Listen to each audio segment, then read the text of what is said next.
All right, welcome back to Fleckis Talks, a podcast, episode 298. Today on the show, Mamdami wants to make New York City bus rides free. We're going to tell you why you're going to be stabbed in the neck because of it. Then, churches in Europe are being defaced by twink art and burned by Muslim migrants. You're not going to want to miss that. Then in Cringe of the Week, we have 5 biological men on the court at once during a women's volleyball game. That's pretty interesting. And last but not least, in Urban Decay, we have some underreported mass shootings and repeat offenders continue to offend. All this and more is Fleckis Talks, a podcast, episode 298, ranked the best news podcast of all time! Because words are just words until action actually starts. And actions speak louder than words. But at the same time, words speak louder than actions because sometimes it's the right thing to do. Very cool. Very cool. Fleckis Talks, the podcast featuring Richard Grabboy.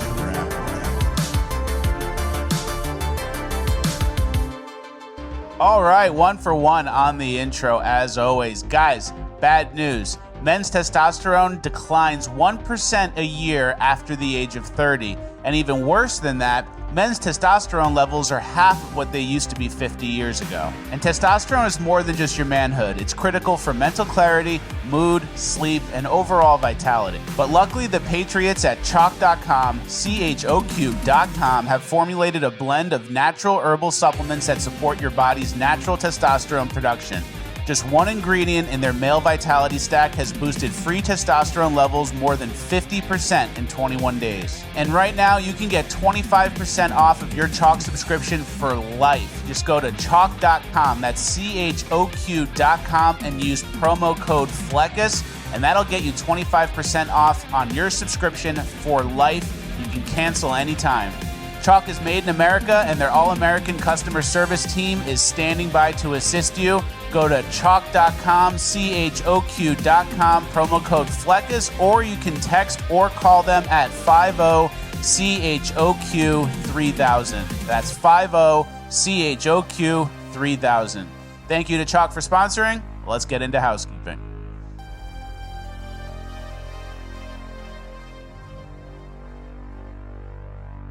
All right, thank you to Choq for sponsoring. Thank you, Choq. I really do love Choq. I took my Choq this morning and yesterday morning and pretty much every day. Lovely. And it comes on subscription. And I get 25% off for life. Wow. Feels good. Hey, everybody. Did you have a nice weekend? I did. I did, too. I caught a new fish. I'll be showing you guys that in the final page of housekeeping. Okay. But we do have a good show to get to. Yeah. A lot of stuff. You know what I realized? I'm like, why are we so Urban Decay heavy? What happened? We're so Urban Decay heavy this episode. And we're going to get to it, but the weekend. Tuesday Urban Decay is always worse, you know? They're up to it on the weekend. They're active. And it's obviously after summer, but... It is seasonal, so I think in the winter, Urban Decay might decline a little bit because it's too cold outside to do a lick. But Tuesday gets all the good stuff because the weekend went wild. Yeah. And then, sometimes there's a delayed body cam release. So we get the delayed body cam release. Sometimes goes on the Thursday or Friday episodes. So. Very good point. Yeah. All right. Well, we have a lot to get to. We might as well jump right into it.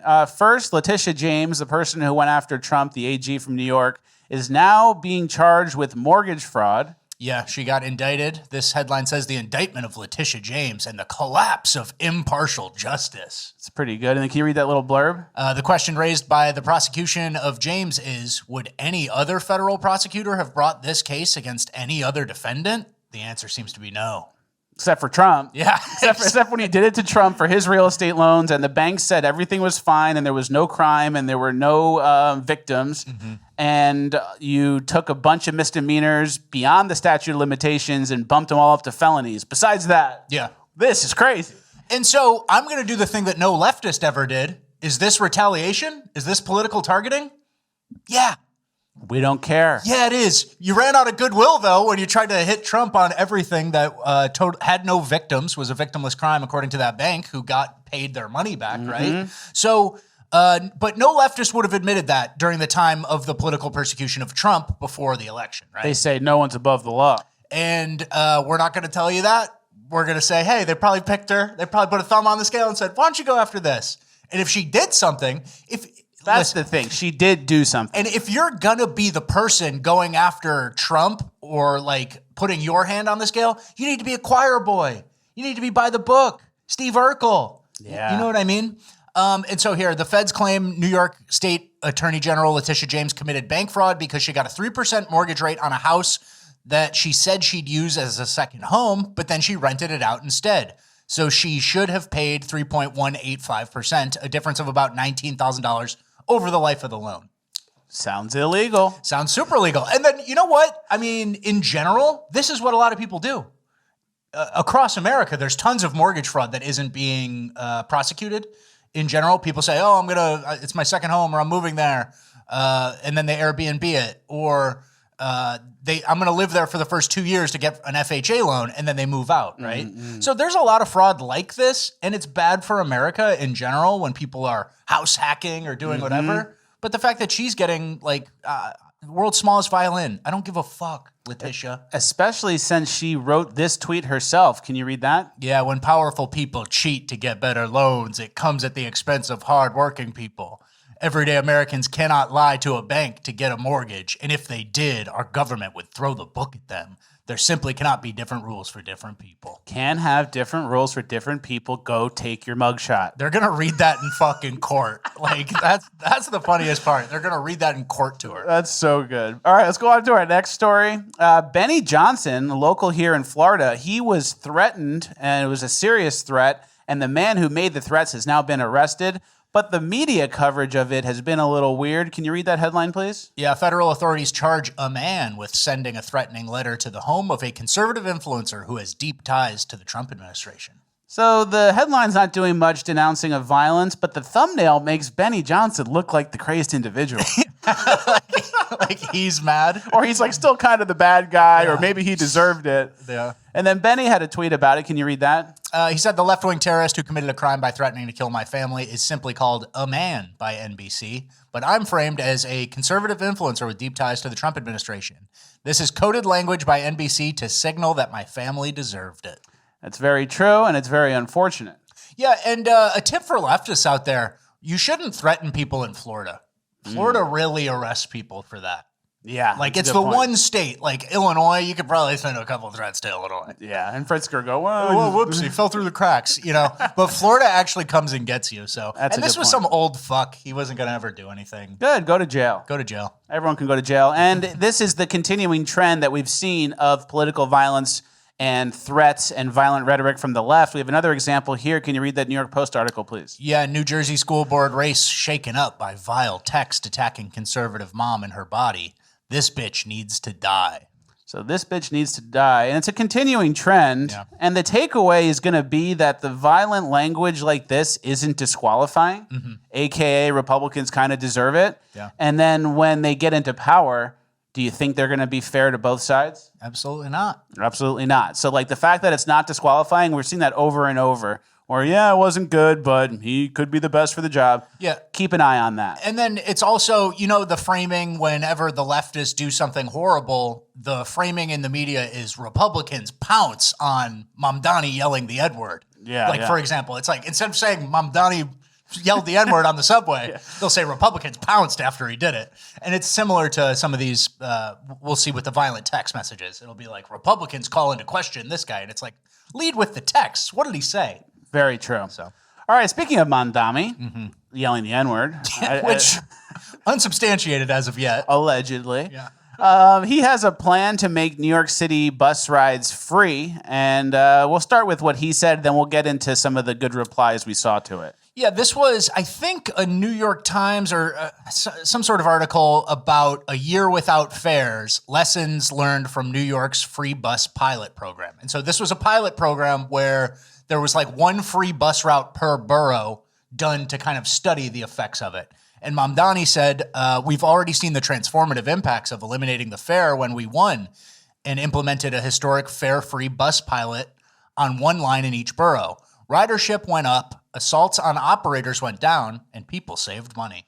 Yeah, so it's a good way to get stabbed in the neck by someone who can't afford a $2 bus ride. It's $2.90, guys. So the person who can't afford that, and that used to be a barrier of entry for like a street rat, they're on the bus for free with you now, and they love the bus. And they don't even have to interact with the bus driver. They just come on and they do that sweeping look around the bus like, So now the worst of the worst are going to be all over the public transportation system, even worse. And it's going to look like a third world country. You know how like they have like those videos where all the brown people are getting pushed onto the bus? Yeah. It's going to start looking like that. Heard it here first. Well, they did say ridership went up 30%.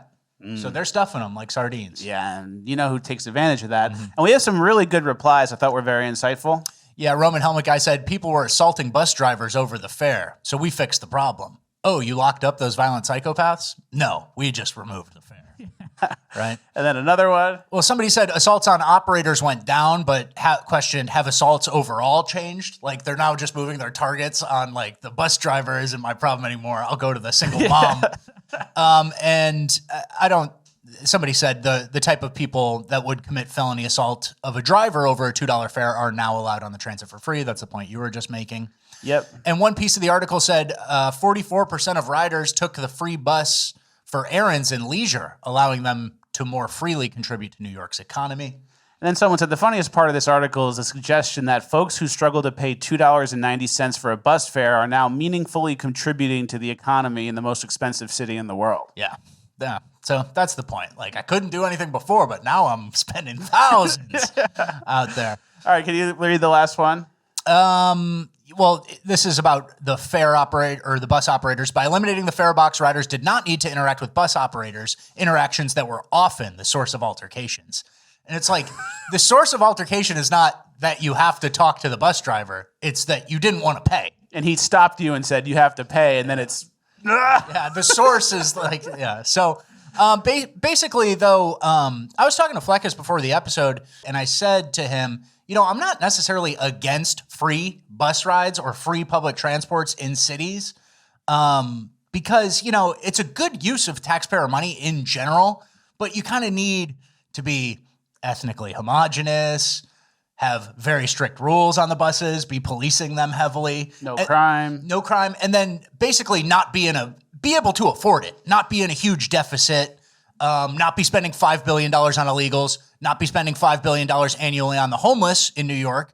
And then it's fine, you know, but in a situation like this where Mamdami's trying to become the mayor of New York and implement this across all 5 boroughs, I think New York has like a mandate or a charter where they have to have a balanced budget. Like they can't go into debt too much or whatever. And so ultimately with a program like this, when you don't stop spending on homeless, illegals, other street ratty type of things, then you're just going to raise taxes in one of the most heavily taxed cities already on earth, right? Yeah. And what does that do? Who pays for those?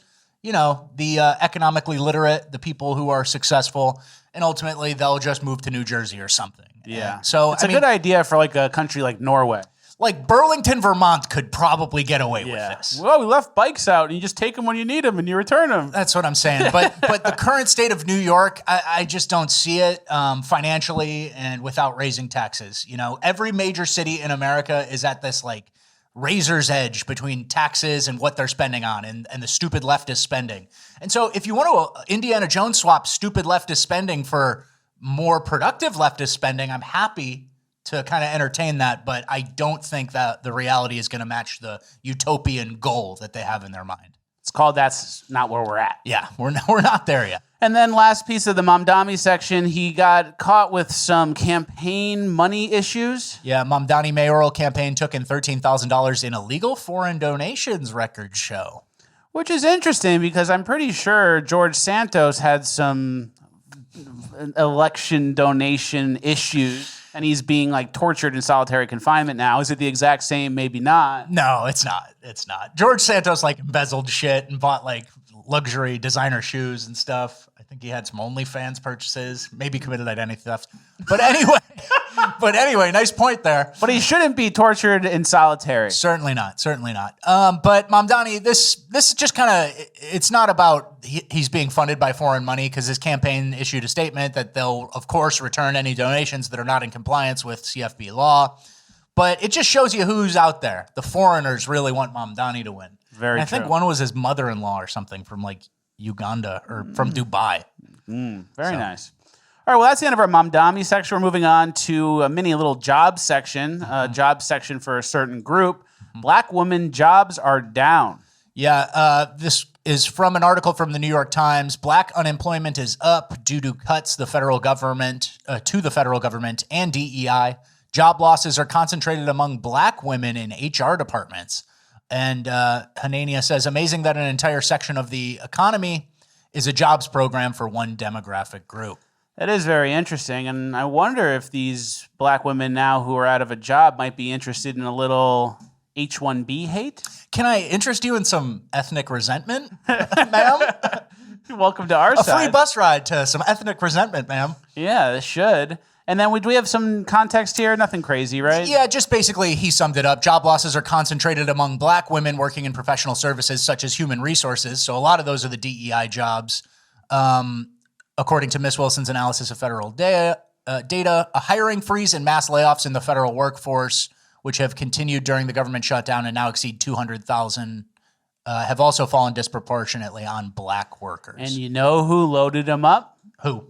Obama. Joe Biden continued it. Obama loaded them up. Yeah. And then here's the chart from the New York Times from the Bureau of Labor Statistics that says black unemployment has surged in recent months.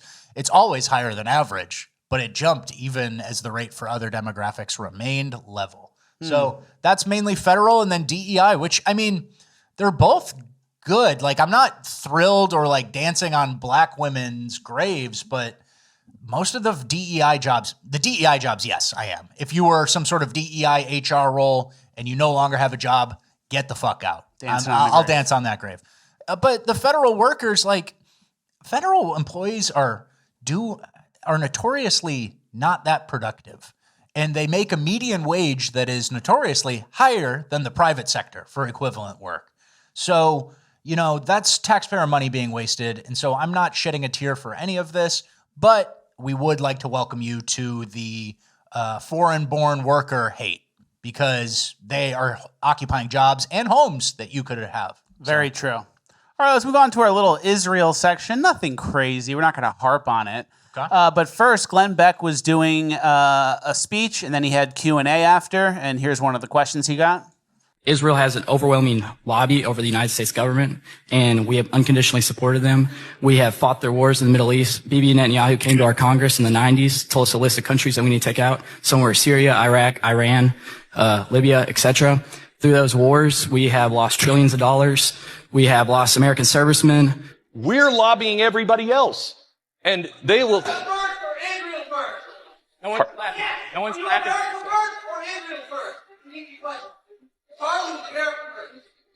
Charlie was starting to notice about the Israel lobby. Could I answer my question? Could I answer the question, please? You're talking about one thing they don't teach in school? They don't teach about the USS Liberty, where Israel literally came, blew up an American ship because they want us to get in their war with Egypt, and they don't teach that in school. I mean, I'm just saying. Okay, thank you. Thank you for your question. This is what every Q&A should look like. He gets absolutely Zoomer groiped. Yeah, the Zoomers do not hold back. They see things on Instagram Reels and they go, I'm going to talk about that. Yeah. There's no filter on them. And it's perfect, and it's a great way to weed everyone out because you should be able to be honest and answer the question. But then if you have to kind of defend Israel more than you should, you get exposed. And that's actually what's happening even more to Brylan Hollaham. And to be fair, I think Glen Beck at the end of that said AIPAC should register as a foreign agent. Good. So he did say, is he being pushed there? Make him say it. Would he have said that otherwise? Make him say it. Hold him down. I'm just kidding. We got to give credit where it's due when they do bend, But we got to make them say it. That's what For all sure. the Q&A should look like. And then can you read that tweet and then what Brylan Hollaham said? Yeah, Joel Berry said, if Turning Point USA manages to beat back the Groyper assault, I think they could help usher in a golden age of political and spiritual revival in America. And Brylan Hollaham said 100. You shouldn't have done that.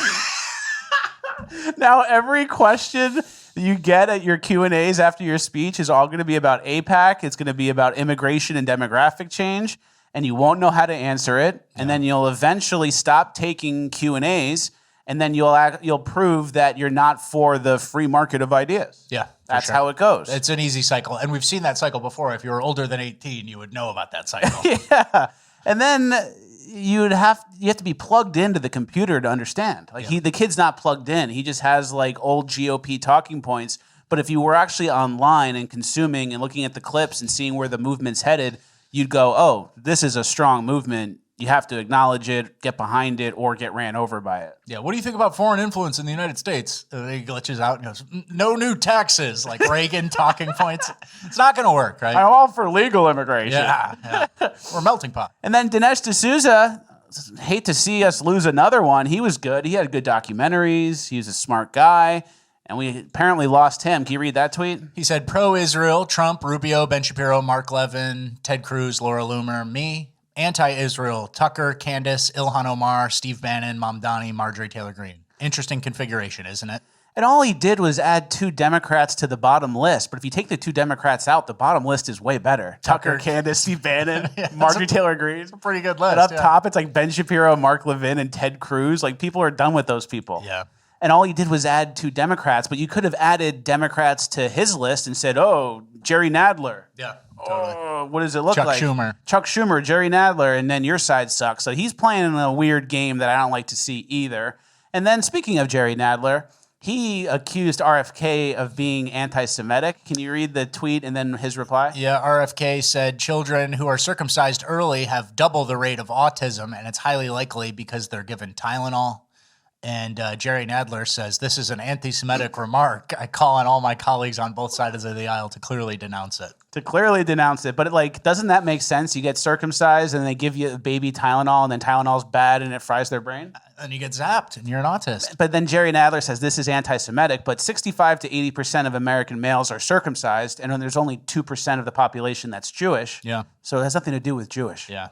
But and then I'm sure everyone will come condemn it. Yeah. We'll have everyone come together and agree that this is anti-Semitic and needs to be condemned, and then it'll be another wasted day in Congress. Yep.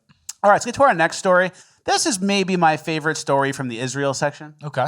It's, I'm not going crazy, but Barry Weiss got a $150 million podcast deal. Yeah. And then she launched it with. So she set the market, so we're worth. Oh, I'm gonna do the math. Okay. So she launched it. Yeah. And when it was live, it got 150 viewers, which means that $1 million per viewer. Okay. $150 million, 150 viewers, $1 million per viewer. Okay. Our show gets 100,000 viewers times $1 million. Our show's worth $100 billion. Holy shit. We got to go public. We did We got to go public, brother. And then we have some tweets about it. And obviously more views did come in. But the live launch of her $150 million podcast deal had 150 live viewers. What is it? She's like in charge of CBS now? It kind of like merged? Something like that. Okay. And she has her round table. But can you read the first tweet? And then CBS is owned by Larry Ellison now? Yeah. Because CBS, Paramount, and Larry Ellison is kind of cornering that market of the media. And then he also owns TikTok now. You see the moves that are being made? Yeah. You see where the chips are falling? You see where the pieces are being moved to? Larry Ellison is coming for it all. And he's like 80. He's really old. But he'll get blood. He got a little Asian wife. Really? Yeah, a little Asian wife. Oh, she his handler. Yeah, I don't know. But he'll get the young blood. He'll live to 100. For sure. All right. This person said it's been 3 hours since Barry Weiss's CBS launched its first roundtable discussion after takeover, and it's had 2,300 views total. And the top comment is a guy saying, "I clicked on this video on accident." On accident. Dark. That's pretty good. Yeah. And it ended up with slightly more views, like in the thousands. But maybe they'll pay for viewers. I've seen the ads on the street. Earn money listening to Jewish podcasts, $15 per podcast. Larry Ellison's paying those too. He's paying that out. That's not bad. He PayPals you. Are you sure? No. You got to say allegedly or something. I don't know if it's Larry Ellison paying Larry that. Ellison's spending right now, and he will spend on you if you do something allegedly, wrong. But there are groups that you can earn money to listen to Jewish podcasts. I don't even know what that means. I don't get it.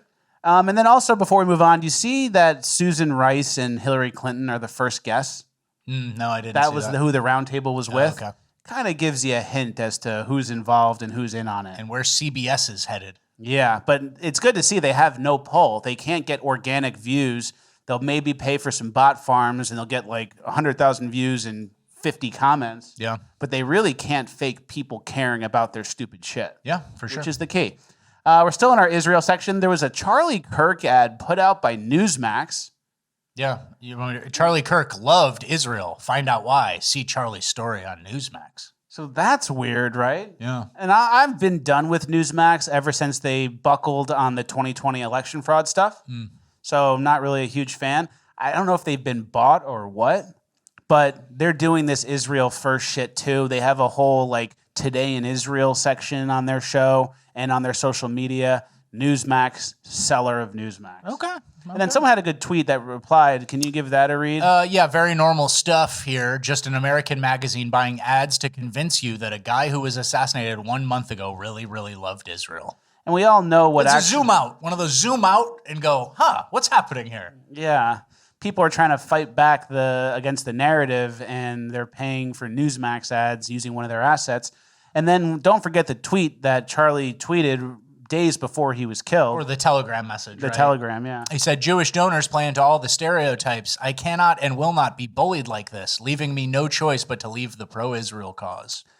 But now they're kind of rewriting history because that was what he was texting right before he died. Yeah. And we need to be careful because when Israel feels like they're losing control of the narrative, that's when they do like false flag attacks to get everyone back into, let's go back to war in the Middle East. Oh, they did 9/11. Let's go get Saddam Hussein. Okay. You know? But no one's really going to fall for that. And everyone knows that false flag attacks are what they are. Like now more than ever, people are aware of the idea of a false flag attack.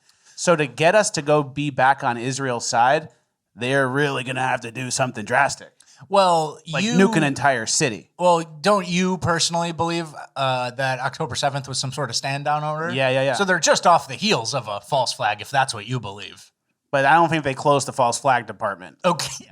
They're still working. They're still showing up 9 to 5. What do we got next? And it's like, we're working something up, boss. New York City subway bomb. Yeah.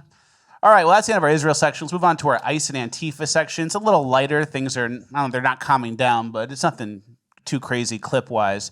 There's this group in Chicago who are opposing ICE and getting in the way in traffic. They're called the Rammers. Yeah. And they have like these souped-up trucks with ram guards on them, and we have a clip here to show. And it's kind of like the equivalent of road rage or just intimidating any sort of federal vehicle, right? Yeah, Mad Max types, and they're right behind this ICE guy.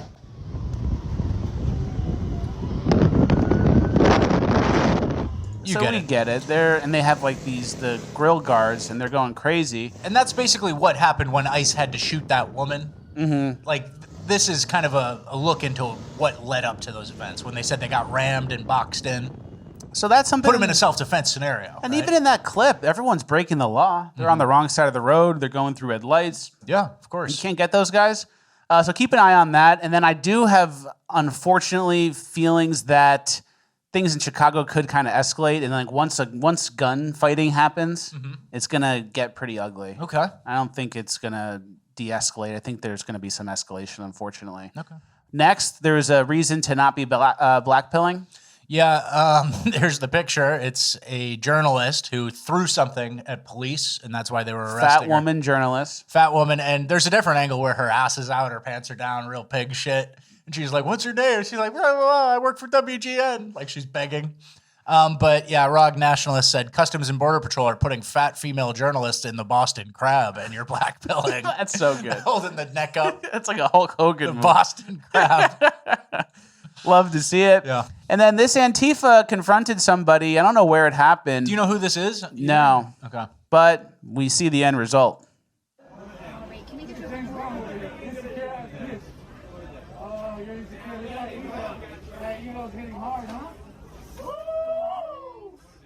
Tried to snatch the phone, didn't work. Oh my God. But the swing. Oh. Slept him.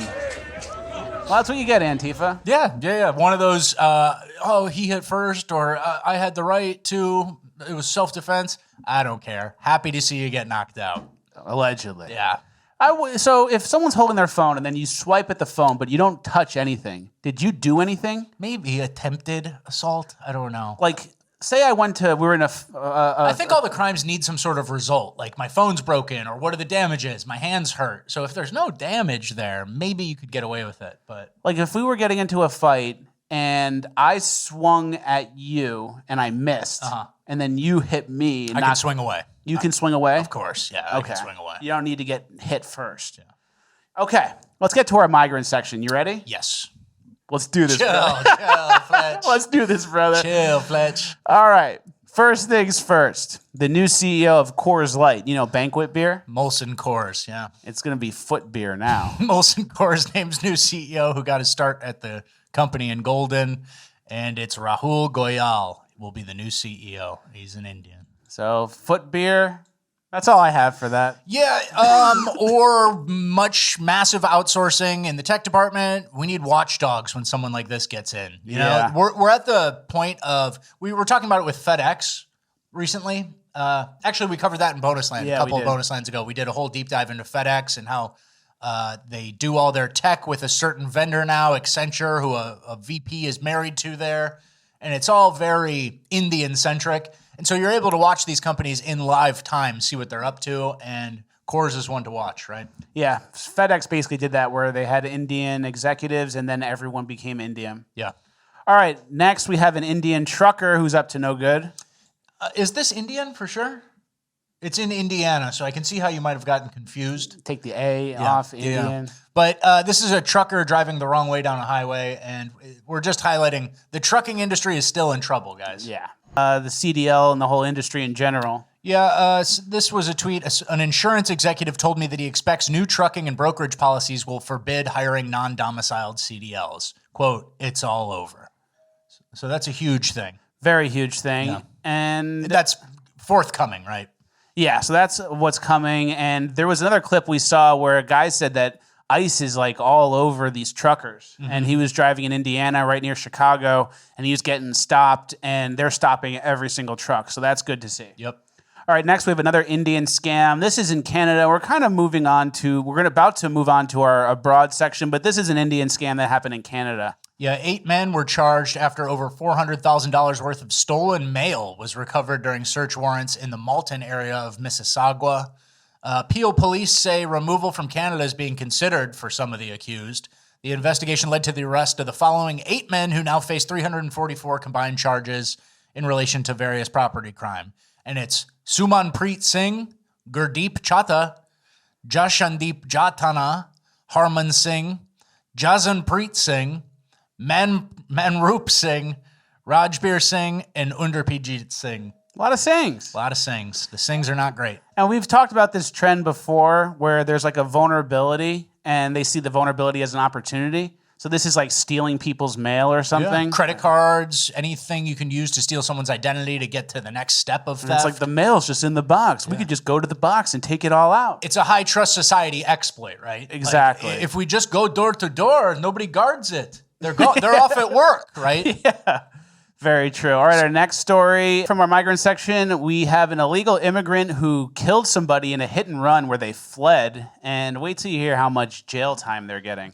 Illegal immigrant gets 1 year for hit and run death of University of South Carolina student Rosalia Fernandez Cruz fatally struck University of South Carolina student Nathaniel Baker while he rode his motorcycle. Isn't that sad? 1 year. Kill a guy. You're illegal. You're not supposed to be here. 1 year.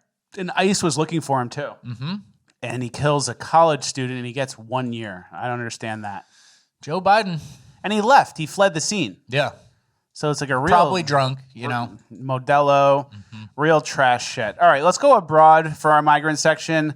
We have a new stat out of Europe about how many Muslim migrants are getting benefits. There are 50 million Muslims in Europe. Should be 0. 40 million of whom receive social benefits. Shocking data. Anyone vote for that? Did you? I never saw that come up on my ballot in Sweden or Norway or wherever I was. And then all the normal Europeans have to pay for it. It's absolutely crazy. Mm-hmm. And here's a picture or a video of some migrants arriving, and they're getting all free shit. They're getting free food, and I was told free phones. And when they're taking the stuff, they're unwrapping it and just throwing the wrapper on the ground.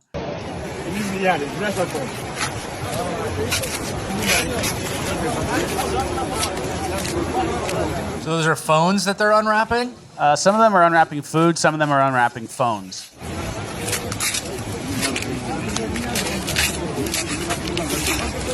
So you're a sub-Saharan African. You land on the shores of Europe. And the first thing you do is get something for free and then litter. And then these people are going to help. Increase the GDP or something? They're going to help. What's the lie they're even telling anybody? And they're all 40 million of them are getting social benefits. Yep. And then there's a girl there who thinks she's helping. Yeah. Great. Like, make sure you get out of there before it gets dark. Yeah, for real. Or maybe even right now, because they obviously don't care.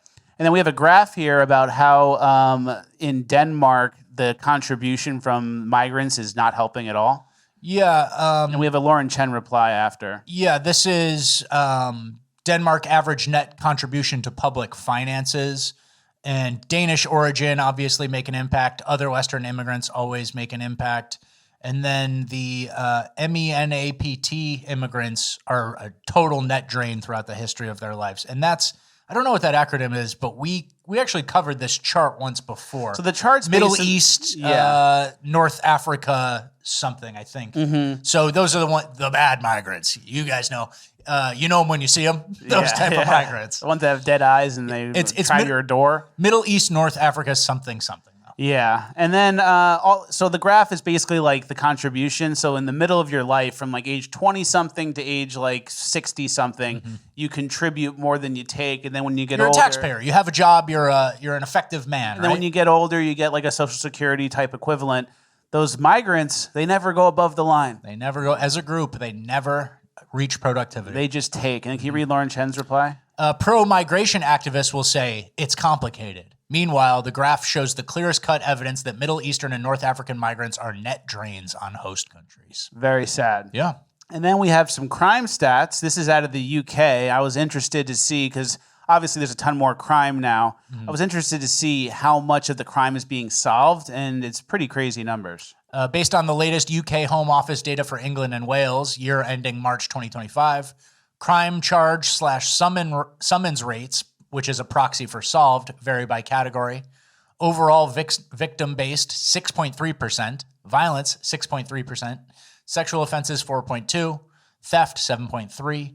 Robbery, 7.5%. Weapons possession, 29.2%. So they're not solving shit. So it's like if there's 100 sexual offenses, 4 of them get figured out. Yeah, that's crazy. That's really crazy. So they get free stuff. They don't even solve the crimes. They never contribute economically. And I don't even know how, at this point, a leftist can argue for it. You know? And then they shame you diversity-wise or something. They say, oh, everyone's welcome here. Anyone can be British. Anyone can be Danish. But what's the argument? There really is nothing, and we have enough data to totally and completely reject this. We need to babysit these retards. That's basically what's left. And it's like, that's what the data says. How many of them are there? Is there like 10 million and we'll take them and then we'll solve the world's problems? Like, no. There's billions. There's 4 billion of them that want to come, that are all desperately poor and retarded. We can't help. Let's bring them to the island of the United Kingdom. Yeah, so bad. And then when this happens... And we almost have a responsibility as Western countries to remain high, remain a place so that you can maybe help someone later. But when you spend all your own money babysitting third worlders, you're never going to get to a higher ground eventually. You know what I mean? And then third worlders don't get smart. They don't show up and go, oh, I'm picking things up pretty fast. They just go, oh, lady, bring free stuff. Yeah. And then anecdotally, there was another study done about Muslims who went to one of these Western countries and about how many of them were on assistance and getting social services. And they followed them for generations. And all their kids were still on it. Nobody made it out. It wasn't the next generation, they'll be fine. They don't. They just learn how to manipulate the system. Very true. And then when this happens, you have a flight of millionaires. Yeah. Can you look at that chart? That chart is millionaire flight. And you can see recently the millionaires are just leaving. Yeah, this is in England. This is British millionaires. So the tweet says, don't worry, for every British millionaire who leaves, Labour imports 1,000 impoverished jihadis who hate you. It's a really, really good system. Smart. And then some of the millionaires are going to Japan and France and Germany. That's interesting. But the UK, they're all leaving. They all see the writing on the wall. I could see Japan being a nice place. Yeah, for sure. But I think they're starting to let in some people. Yeah. They got some future problems. They got some Steinbergs who are making sure all the Muslims come to Japan. And then we have a clip here. This is a really scary clip of a girl getting kidnapped. broad daylight. So that white car, I believe, is the car. Yep. So there's the guy who opens the door, and they're just stealing a kid. A little white girl. They're trying to get her into the car. And look, everyone else just watches. All the other Muslims, they just watch. These guys, you can see their eye line. It's in the car. That white guy should be doing something. Oh, I'm sure it's fine. It's horrible. Yeah. And eventually this girl does get away, though. Enough people kind of stopped them and said, what are you guys doing? But broad daylight attempted kidnappings. And look who goes up. The old guy with the cane who can barely walk. He's the one who helped stop it. And the other able-bodied man walking on his tippy toes. He's old English stock. He had to step in, even though he's not physically capable. Crazy sad. And then you have people like this telling you that the flag is offensive and they should stop hanging them around. And then I see flags painted on roundabouts. And that is just a bit weird. And you know, because you've seen it online and I see it in my inbox, that this does make people feel uneasy. And they ask, what message are these flags supposed to be sending? Now look, I'll take people at their words. People who say this is about national pride. I'm proud of my country too. And I'm proud of our flag. But I do understand why others feel that it's about excluding people. Flying your own flag is about excluding people because it makes the third world jihadis feel uneasy. Which I don't even think it does. Yeah. You know, that's like the made-up thing so the left can say, take it down. And this guy is Jivan Sandhar in the UK. And they pretend that these third worlders with like 70 IQ are really offended and feeling unwelcomed. It's like they don't even look at you. They live in their own little world and they try to steal you. They go like this, eat, hungry. Like they don't have complex thoughts about the symbolism of the new country they're in. Absolutely crazy. And then this next story is a crazy, crazy story. We showed this original clip in Bonus Land, and the plot has developed. Basically, there is a woman who's running for office in Ireland, I believe. Or it was maybe Scotland. Maybe Scotland. And she said, well, I'm born and bred here. And then the phrase born and bred got her into trouble, and now they're, I think, charging her with a crime for saying that. This is the most insane story I have seen all week. A Reform UK councillor has been reported to the police after comments made on an STV interview about anti-migrant protests in Falkirk. Have a look. True unrest, and it's scary. It's scary as a local resident, somebody who's born and bred here. I shouldn't have said that. Well, do you see why this is? People sometimes think that Reform are very much against having people that just here. Came out. It just came out. Just that's unfortunate for you. So she gets in trouble for saying born and bred. And then we have a headline here. Scottish Reform UK council reported to police after STV interview for saying I was born and bred here. So the police are going to have to investigate that. And we showed you the UK crime solve rates. For some reason, I think they'll solve this one. They'll get this one for sure. But it's like, I think you can win an election if you said, hey, anyone who's born and bred here, you're good. All the migrants need to go. Yeah. Like that would get you elected, but it would get you arrested first. So you can't even be represented. You know the people want those people out. Yeah. You can't even be represented because the idea is so offensive that you wouldn't even be able to make it to the election. You go to jail for saying it. She gets in trouble for that. Crazy. Really crazy. It's almost like you can't even start to fight back. You know, you know what I'm saying? You can't even begin to do the right fighting back, because if you can't say born and bred, you can't even do it. You can't go anywhere from there. If we went to Ireland or Scotland and just walked down the street and said, we gotta get these fucking migrants out. They'd get us. They'd get us. We would get in trouble for that. Cause an international incident. And then they would put us in jail. Yeah. And then the Muslims in jail would try to kill us, but we'd... Or they'd just deport us back. They'd say, get on a flight. But that would almost like get the thing rolling. Like Trump would not let us stay in jail. I think so. Especially so then it you. could, yeah. You were on the lawsuit with him. Sir, it's me again. Remember me.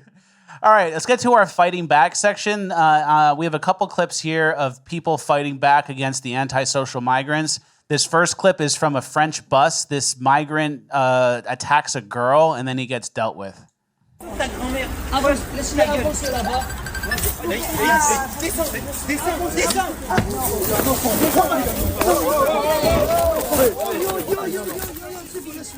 The first guy gets pushed out. Second guy is getting choked out.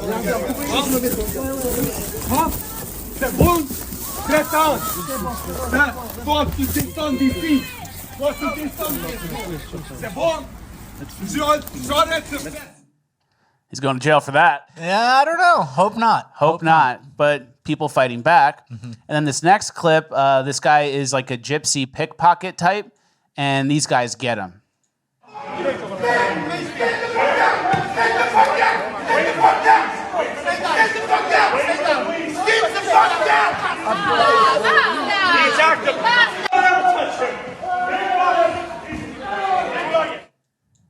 And then here's the after.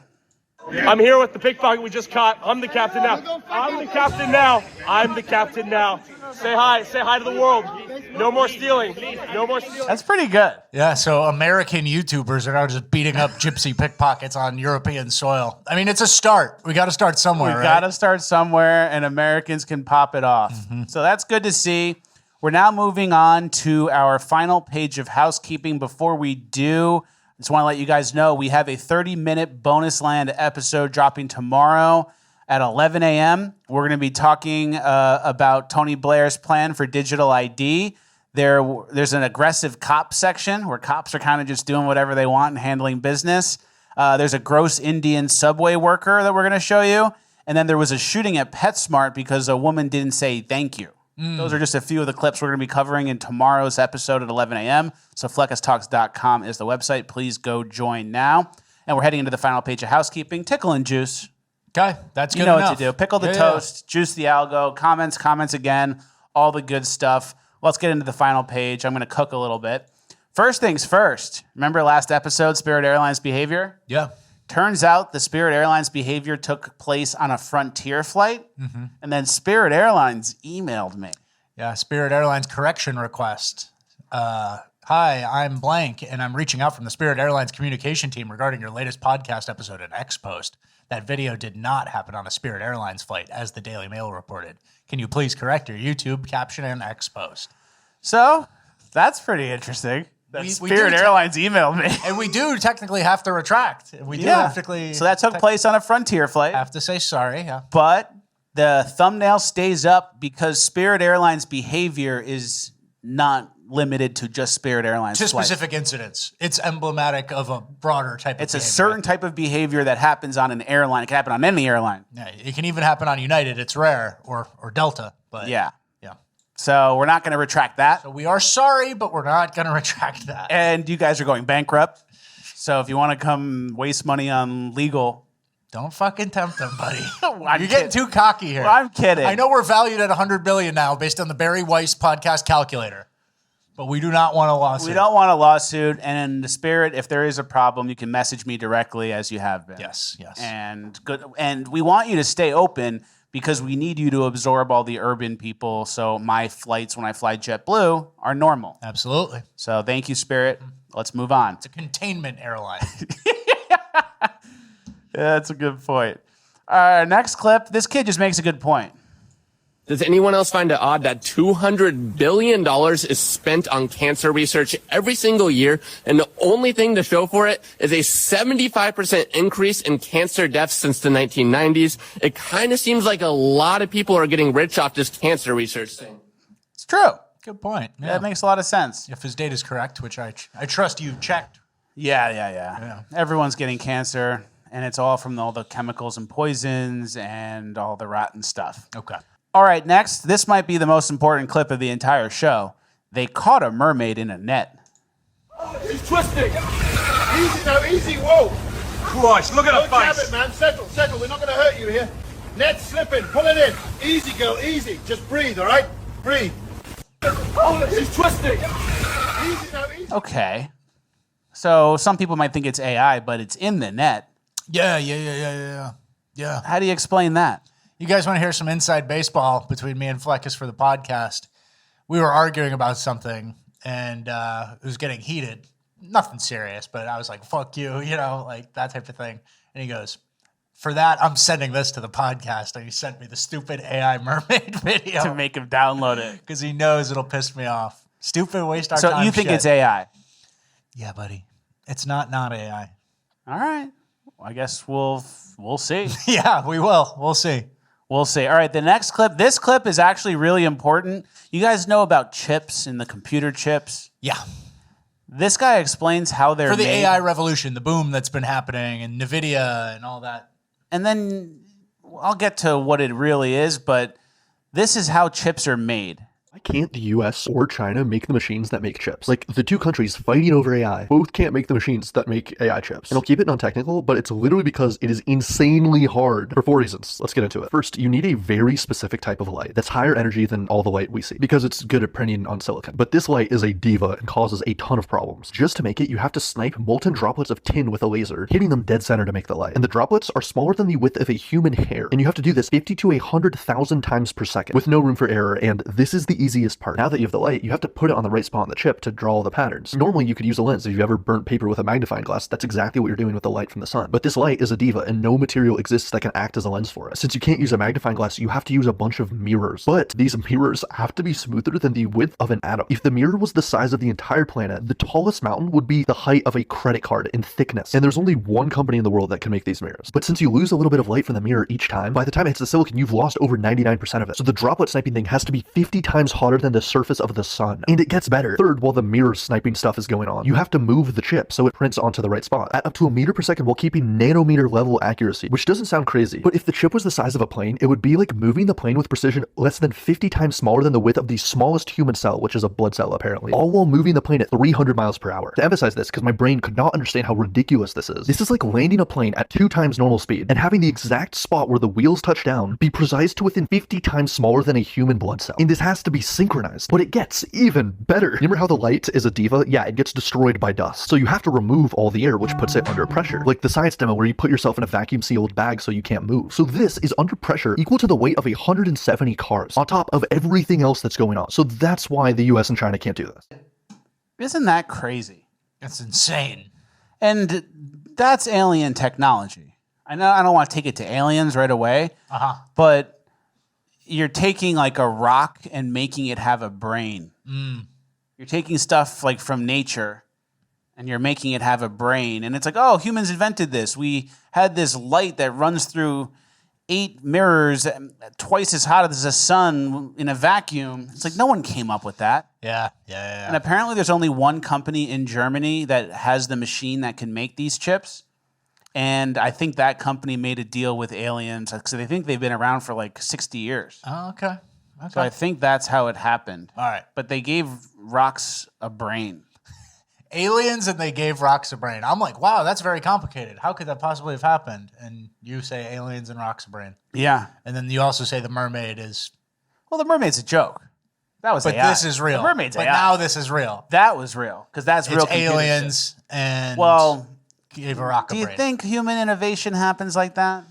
I don't know. It's this. That one's really hard to believe, though, too. But It's would crazy. you? I'll give you something, but it's you don't off leap planet. to- It's off planet technology. Yeah. That's kind of like how an alien would work. It could be something like that. It could be. All right. At least you're taking a step in that direction.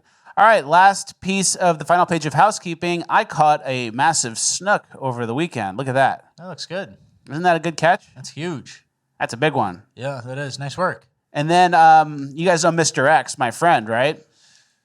Yeah. What about him? Mr. X found a pond like 50 yards from his house that had a gator living in it. Mm-hmm. And then Mr. X took some expired chicken breasts that were really stinky and like an old pack of sausage that was kind of not going to get eaten. Okay. And then he took it and he put it on a stick and then was feeding the alligator. Mr. X was. Mr. X fed the alligator. But You know that's illegal in Florida. Technically illegal. So Are you going to report Mr. X or I'm anything? not going to report Mr. X, and I don't think anyone saw him do it. But yeah, Mr. X has also been hand feeding gators locally. Oh, wow. Mr. X. Wow. Okay. Good. All right. Well, that is the end of our housekeeping. We're now moving on to Cringe of the Week. All right, our first clip of Cringe of the Week. This woman gets married and then uses her wedding as an opportunity to tell people about trans and Gaza shit. Alongside their demonization of trans people, our government and media is currently also complicit in a genocide. And I know some of you may think a wedding is not the time to think of this, but it frankly would not sit right with me to not take this opportunity when I have a platform to speak on this issue. Everyone should be able to have a day like today, and I don't mean with all this sort of thing. I mean a day surrounded by loved ones who wholeheartedly support us and our relationship with no judgment. We are in a relationship that is simultaneously celebrated by random strangers who find out we're engaged, but also is so mainstream that no one bats an eyelid if we were to walk down the street hand in hand. We are not ostracized by society for simply being Who cares? She keeps going. It's like an extra minute and a half of trans shit and Gaza stuff. And then they all applaud at the end. Big round of applause. And she uses this opportunity to tell everyone, well, all right, then go help them. Oh, you're not going to help them? You're just telling us, so we have to go help them? Yeah. I'm here for the three-course meal and the dessert tray. Open bar. Yeah. Dancing. And when I first saw this, I was like, oh my God, like it's supposed to be the one day that's about you and like the love of your life. And you kind of profess your love and tell stories and do all this thing. And everybody watches you, your whole family, you become one. And I was like, wait a second. Even by doing all this, like it's supposed to be about you. Even by doing all this trans shit, it's still all about her. Yeah. Because it's like, look at how selfless and heart and how my heart is so full. Look at how good I am. That's so it true. is circular reasoning, but it is still all only about her. That's a very good point. And then whoever she's marrying has to sit through it. And I was going to say, where's the land acknowledgement? But we got the clip late. Maybe there was. There probably was one. Yeah, for sure. All right, speaking of trans shit, we mentioned this in the intro. There was a Canadian volleyball college match where 5 of the people on the court were biological males. Yeah, so here's some footage. Rebel News used some copyright music, but there were 3 men on one team and 2 men on the other. And Rebel News said, "Who do you think won?" Yeah. So I'm guessing the 3-man won. At least it's more fun to watch. Yeah, but and they get to wear the booty shorts. Yeah, the guys wear the booty shorts. And then one of the more fucked up things that Rebel News was talking about is the ones with 3 boys. They never came off. It wasn't like a rotational playing. So you got all the biological girls on the sideline watching men play against other men. And they rotate into 2 spots. In women's volleyball, guys. Just start a men's league. Yeah. I think we have one. It's not like just go to the men's league. And then we have another story, a similar thing, but this one takes place in America and in high school. This girl was in Washington State. And can you read the tweet and then the reply? Yeah, a 15-year-old girl refuses to play basketball against an 18-year-old man. And the 15-year-old girl ended up getting charged with bullying, harassment, and intimidation. Charged? I don't know what that even looks like. And, the Trump executive order obviously doesn't mean anything to the state of Washington, who supersedes that, apparently. And Lauren Chen said, if someone were to call me, a female, a man to degrade or bully me, no court in the country would take any action. But if a man identifies as a woman, then someone correctly calls him a man, Washington State will charge them with harassment and intimidation. Clown world. Very insane. It's a protected class. It's a super group. They get to play volleyball. This woman makes the whole wedding about you. They have fun. They can't be bullied. And then like an 18-year-old, that's a fully grown man, you know? An 18-year-old playing against your daughter who's like 15, who is good enough to play varsity. And a 15-year-old playing basketball. Playing against a dude. Yeah, respectfully. So it's a lot different from a 15-year-old girl playing basketball versus an 18-year-old man. Yeah. Like a 15-year-old girl is like having fun and she's passing to her friend. The 18-year-old boy can probably dunk. Close to it. Crazy. Close to it, yeah. And then our next story, we mentioned this a long time ago, but we do have an update. Remember the U.S. high school makes history by naming first ever male student as homecoming queen, the twink guy? Yeah. Well, he's got AIDS now. TikTok creator Zach Wilmore is vlogging his life living with HIV. Not good. He's sharing information about how he got HIV. So yeah. So unfortunate that he went from homecoming queen to HIV guy. I saw it coming. I saw it coming a little bit too. Yeah. But I thought gay people just took PrEP and then did even more heinous shit. I didn't know if some of them were still just. And I don't want to say the raw dogging it, but because that's literal in this sense. You go to one circuit party and it's over. Oh yeah. You go to one sucking fuck fest and that's get how AIDS. That's how it goes. Brother. All right, let's get to our churches in Europe under attack section. We mentioned this in the intro as well. There is a graffiti art installation happening in England, and the person putting it on is a real twink. Yeah, the Church of England decided this week to cover the interior of the oldest cathedral in England in graffiti in order to represent the voices of, quote, marginalized communities. The very Rev. David Monteith, Dean of Canterbury, said, "There is a rawness which is magnified by the graffiti style, which is disrupted. It is unfiltered and not sanitized." So yeah, and then Keith Wood said, "Was horrified to see this graffiti on Canterbury Cathedral founded by St. Augustine himself. Then I discovered it was actually an initiative welcomed by the Church of England." And here's some of the pictures of the graffiti on the church. Looks like shit. Looks horrible. "Are you there?" And then what happens when we die? And stupid little sayings like that. They ruined a classical church. That's like hundreds of years old, the oldest church in England. And then this is the person, the artist behind the desecration of England's oldest church is this twink in a dress, literally a guy in a dress. And then his bio says artist, vegan, queer. They, them. They, them. Pathetic. So why is a person like that in a church? To ruin it. Yeah, to ruin it. It actually makes sense. Then you go, duh, to ruin it. And then it's like, who let him in? Did he break in? Why didn't he? The church let him in. And that's where, when you find out what's wrong, of course this guy ruined the church. You're absolutely right. And then you wonder, why didn't he do it in a mosque? Or a synagogue? They don't let him in there. They wouldn't let him do it. Yeah. And that's not the only bad thing happening in these churches. We have another example here. Vatican Library now has prayer carpet for Muslims. Why? And that's the thing. That's another thing. Like the Muslims, they're going to demand Muslim little carpets and they're going to demand to do their shit. But it's up to you, the gatekeeper, to say no graffiti in the church. Nah, Muslims can't come here. Yeah. It's all on us, right? Yeah. And then our next clip, this is from St. Peter's Basilica at the Vatican. I don't know if he's a migrant, but he's pissing in the middle of the church. On the altar. And we had to blur it a little bit, but you guys can see what he's doing. You don't just ragdoll that guy. Yeah. And he's got his ass out, and he pissed in the church at the Vatican.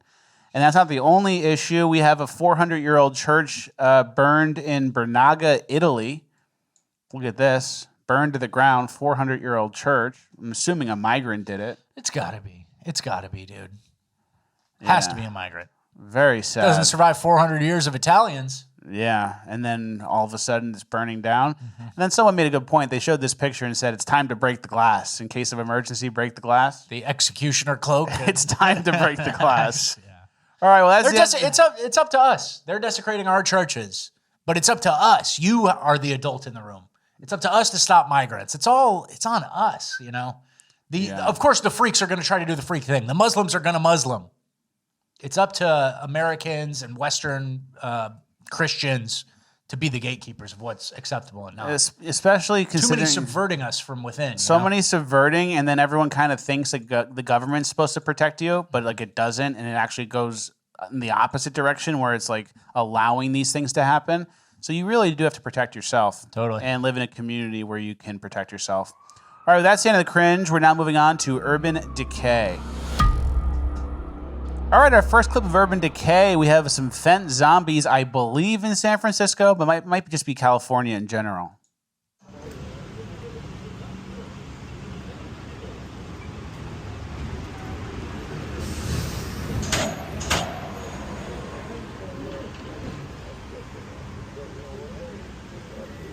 You get it. So it's all zombie status. The guy's got his pants down. And then I saw a tweet that I thought was really interesting. It says, the funny thing is there's a law on the books called public intoxication, but it only applies to white guys who drink too much beer.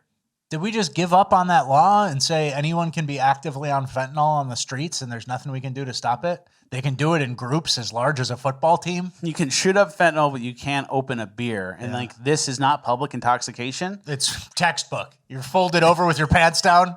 I'm pretty sure that's dead to rights, they call it. That's as publicly intoxicated as it gets. Yeah. And then there's actually some stats out of San Francisco about how everyone wants ICE or the federal government to clear out all these drug dealers and all these fentanyl rats. Can you read that? Yeah, it was a poll, and it says pretty much 80% of San Francisco wants federal intervention on deporting drug dealers. That's how insane it's been here. 90 plus kilos of fentanyl seized in 1 year by SFPD. 4,300 OD deaths since 2020. Hard data doesn't lie. And I think that 80 number is including the people who strongly agree and somewhat agree. Yep. So that's how they get the 80% number. And that's in Bleeding Heart, liberal, San Francisco. But for somehow it became so bad that 80% decided enough is enough. And it's still not getting dealt with. And then 90 kilos of fentanyl seized could kill 45 million people. Yep. Not good. Goes far, that All right. fentanyl. Our next clip of Urban Decay, this woman had her food stamps canceled and she's not happy. Shut down. I need to know what's going on. I got 9 kids to feed. 9 babies. And I want to know why they ain't put my food stuff on their car. I done been waiting, I done did my application, and I got 3 handicapped babies. I need to know why my food stamps ain't on my card. This is not right, this ain't fair, I don't care about no shutdown or none of that. But I've been calm, I've been calling, everybody ignoring me. I've been here 3, 4, 5 times. I want to know why ain't my food stamps on my card. So she got 9 kids, hair did, nails did, Steve Madden bag, the big one. Gucci slides. She got Section 8 housing. She gets $1,800 a month, and we pay for it to help fellow Americans who are down on their luck and need a little boost. Yeah, that's the lie. You have to tell yourself to sleep at night and look a fellow taxpayer in the eye. But to be fair, it could have been worse. She could have trashed the place. Maybe afterwards. Yeah.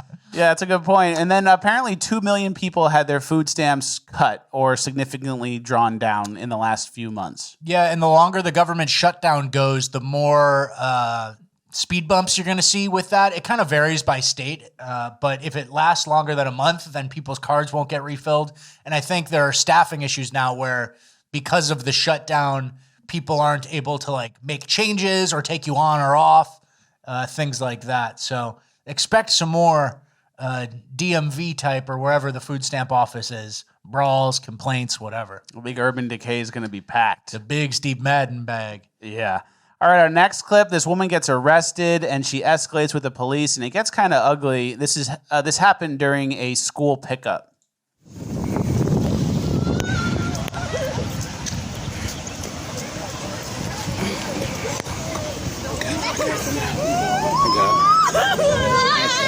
got me fucked up! You gonna punch me? You gonna hit me? You gonna hit me? You gonna hit me?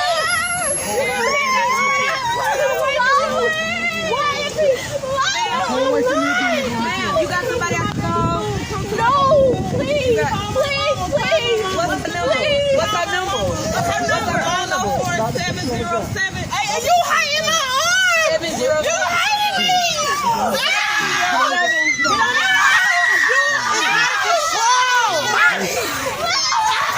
Joking.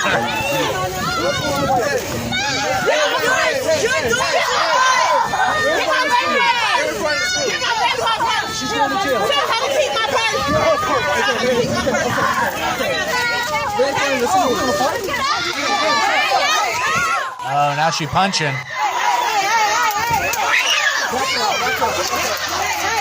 You were too far. You got it, Cat. That's the devil, Cat. Okay? That's the devil. That police officer is the devil. Okay? That's the devil. Hey, y'all, I gotta move this line. What the fuck is wrong with you? Get the fuck off of that lady. It gets pretty hectic. She was illegally parked in the middle of an intersection waiting to pick up her kid from school. She had a suspended license, so when the cop approached her, she got out of the car, or was out of the car and tried to play it off like she wasn't driving. And then it escalated. So drew attention to herself by that. And then it escalated, and then during the tussle, she bit the cop. There's the bite mark there, which is absolutely insane. And all you had to do, if you were driving with a suspended license and you broke the law, you just go, all right, you got me. Yeah. And you go to jail. You don't really get out of it by escalating and freaking out and biting and fighting back against the cop. And we have some details as well. Other people got arrested for this too. Yeah, this guy says, turns out this was a threefer. The screaming woman who couldn't breathe and 2 bystanders were all arrested under Florida's HALO law. No one can be within 25 feet of first responders performing their duties. No more games or nonsense in Florida. Like to see it. Fascinating. You know? So that's, I'm not saying, he was doing the George Floyd thing, he was choking her, it got crazy. But she was fighting back like crazy. She was biting, she pulled the thing, she was throwing punches. That's not how you interact with a cop when you broke the law and did something illegal and need to go to jail. She went crazy. She went crazy, and that's kind of what you get, unfortunately. All right, next we have a repeat offender section. We're going to have some pace through this. We have a lot of repeat offenders who are still offending. Can you read that first one? Sanchez Nicholson has been arrested for murdering a 29-year-old in Charlotte, North Carolina. He's been arrested a mind-boggling 33 times, including 2 attempted murders, only 13 days apart. How was this man walking free on the streets? 13 days apart, 2 attempted murders, and they let him go. And we have another guy here, David Mazariegos. A judge released him on a $1,000 bond for assault. It was his 33rd arrest. He then robbed and beat an innocent 64-year-old Nicola Tanzi to death at a New York City subway station. So that's on the judge. We're going to play that in the background a little bit. And we're going to blur it too because it's so brutal. But this guy just knocks out this old church-going Italian man. And face kicks and face stomps like way too many times. And then robs him. And apparently the context there was the old man opened the door for him. So that may be what set him off. That's enough. And he was out on a $1,000 bail after his 33rd arrest, and he beat this nice man up. Absolutely crazy. And he had a bunch of assaults that were felonies that were downgraded to misdemeanors. So that's why crime is down, and Mamdami wants to put him on the bus with you. No more Rikers. Get on the bus. It's free. And then you got nothing better to do. Ride the bus. See what happens. And then next we have a machete attack. Can you read that? Well, it was a New York City machete attack. Suspect has 45 prior arrests and was charged with hit and run that left cancer survivor dead. So we need him back out on the streets. So that's like, what, 150 arrests between all these repeat offenders, right? And this is all, that's New York. New York, both of them. Cops must hate this. Yeah. Because you're arresting like violent, dangerous people, and then you have to arrest them 40 more times. It's Sisyphus, except instead of rolling a rock up the hill, you're arresting the same violent psychopath in the subway 100 times. And he has it's Groundhog's Day mixed with Sisyphus. Yeah. It's a terrible job. And the guy has all these offenses, so you'd think like, all right, the machete guy, we put him away. Whew. That one's done. He crossed the line. So you had to deal with him 44 more times after that. Yeah. And that's the thing. Like, we're getting to this point where and that's why I say this is just like a weekend. This is the Tuesday after a weekend where all these headlines kind of pop up. And are we going to be doing this 10 years from now? Another 90 arrests. Like, something needs to seriously change in the country, from the federal government or something, like a repeat offenders law or a new thing, because these state and local jurisdictions can't be trusted to manage their own violent criminals. Yeah. We need something over the top. Unfortunately. And all the laws are in the books. They just don't enforce them. And the DAs and the judges are up to no good. But if you think about all the issues of the country, like my number one issue is obviously illegal immigration. All the illegals need to go. This is like more important than the tax code, more important than foreign policy, more important than like anything is like violent criminals need to be in jail. It's like should be day one shit. Are violent criminals in your neighborhood? Like, are they around in your city? And if the answer is yes, then I'm not moving on to Israel-Palestine. I'm not moving on to the tax code until we get the violent psychopaths out of my neighborhood. All right, our next one's interesting. This took place in Harris County. We have 3 people charged with stealing from Target. The guy stole over $300,000 worth of stuff. Texas DPS say these 3 stole $300,000 worth of merchandise from Target. Multiple thefts over a 20-month period dating back to February 2024. All 3 have lengthy criminal histories. In fact, records show Bernard Lane, the man prosecutors describe as the ringleader, has been charged 70 times in Harris County. Things like evading arrest, assault, and DWI. So he's arrested like 30-something times. I thought they said 70. 70 with 36 convictions. So 70 arrests, 36 convictions. And most recently, they let him out on a $1 bond after he choked someone and threatened to kill them. They let him out for $1. Great. You got $1? You go right now if you got $1. Would you hand it over? Then you walk out? You feel like you're like in the... I got 89 cents. Like bargains with them. It's like Twilight Zone. And then the mugshot says it all. We've often talked about how you act in the back of a police car after your arrest should be submitted and considered for your sentencing, right? Like you laughing, oh, you see that cop? He ran after us. Or I'm going to fuck you up. I'm going to fuck you up. All that should be considered when handing out your sentence. And then the same goes for how you act during processing. They had to force his head up for the mugshot. And it's like, this is number 70, brother. This is your 70th mugshot, and you're being forced up. Bad. Yeah. So And he was working in tandem with Shaniqua and Kanisha. Yeah. They scheming. That's like, if I was doing a racist joke, I'd call him Shaniqua and Kanisha.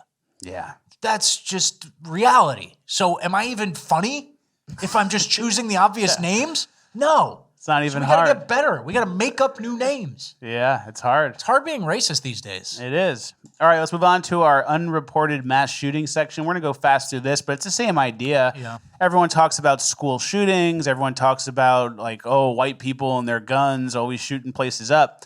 The reason that is, as you guys know, is because no one reports when it's black shooters. Mm-hmm. And we have a bunch of examples of that. There was not reports, but no one leads with it. It doesn't lead on CNN. It doesn't lead on Fox or anything. And when you hear these numbers, it's like this should be... These are numbies. This should be in every news story all week.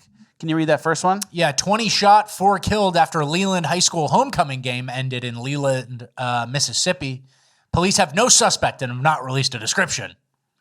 School is 94% black. More people killed at other homecoming events for black Mississippi schools on the same night. 20 shot, 4 killed. Literal school shooting. Yeah. And we have another one, too. 4 dead, 20 wounded in South Carolina Island shooting at local bar hosting high school reunion. So the same numbers. Yeah. Shockingly, 20 wounded and 4 dead in 2 different shootings that occurred over this weekend. And this was like some black high school reunion. And it's just, it tells you, it's just aimless shooting. Do you think the 16 and who were shot and the 4 that were killed were who the guy was going for? Yeah, those 4 were, those were the John Wick, and then the other ones were for cover. Yeah. Like, it's not how it goes. He just went, ba-da-da-da, you know? And that's really what happened. And then Krasenstein tweets it thinking he's getting the Republicans somehow. Yeah, breaking 4 people killed, 16 injured after mass shooting at St. Helena Island, South Carolina restaurant. It's not an immigrant. It's not a transgender. And it's a red state, he says. Yeah. So he's like naming categories and he's naming immutable characteristics. Some mutable, I guess, trans. You could change that.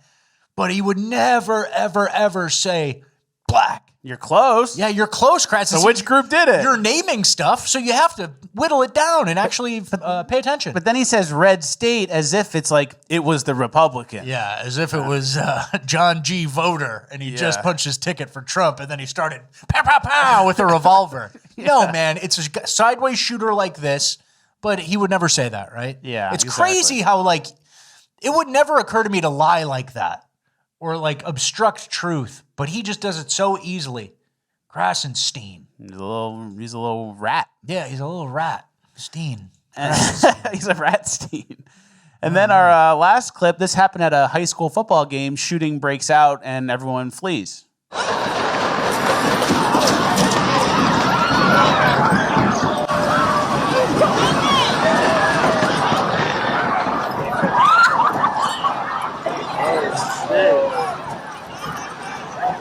No one heard about that either. Yep. These are all like literal school shootings. They ran off the field. They run literally off the field. It's unbelievable. All right, well, don't get too down or too depressed. We're now moving on to Uplifting Gold. All right, our first clip of Uplifting Gold, Twister sucks him out. Mom, open the door. Please let me in. Mom, I'm trying. Hurry. It's right. Oh, God. No.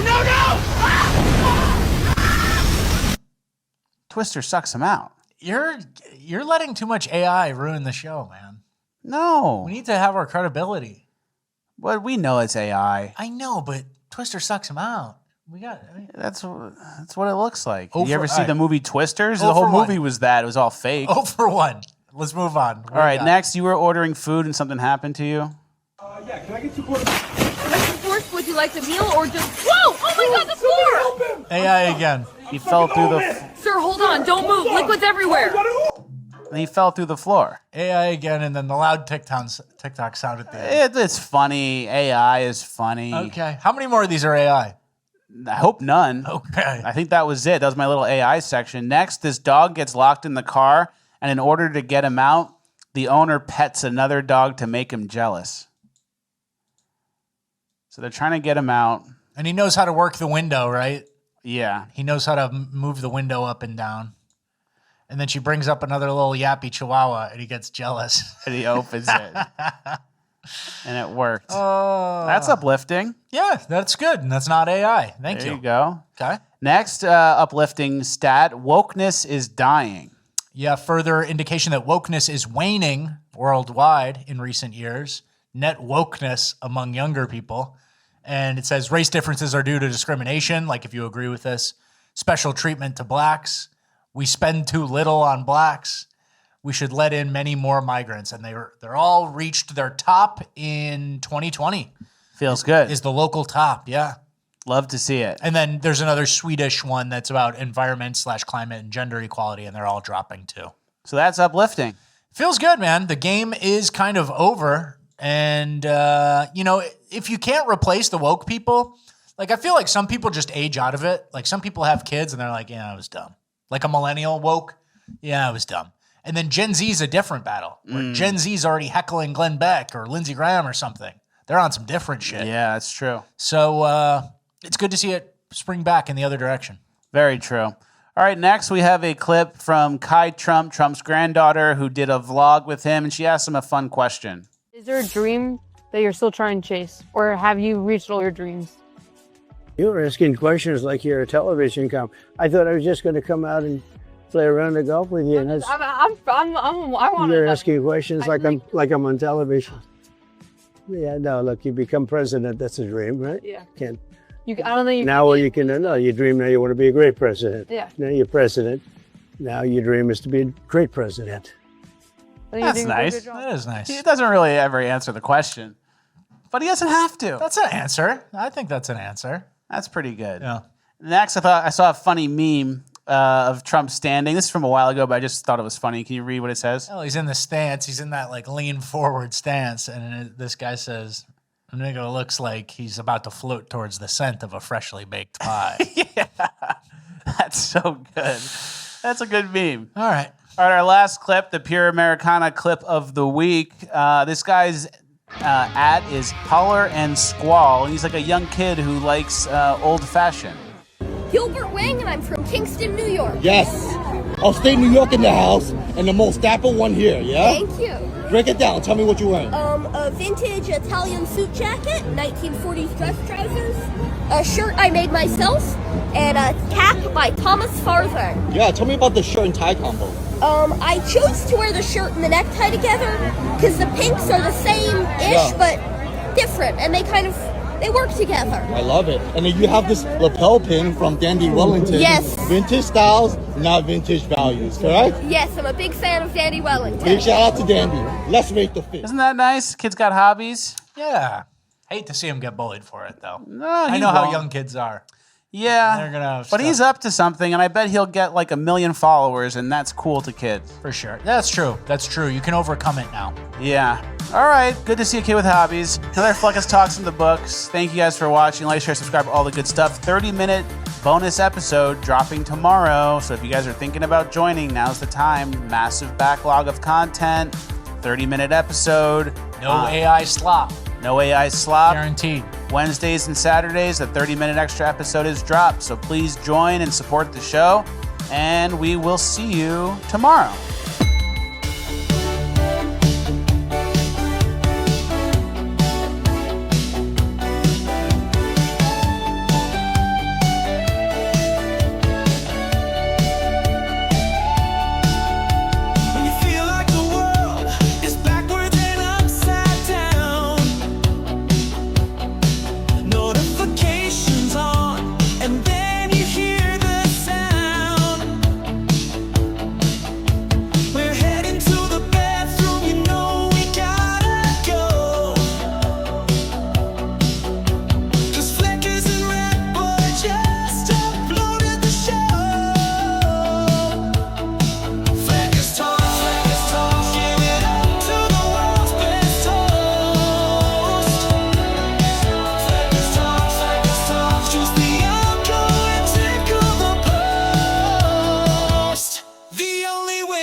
I'm here with the pickpocket we just caught. I'm the captain now.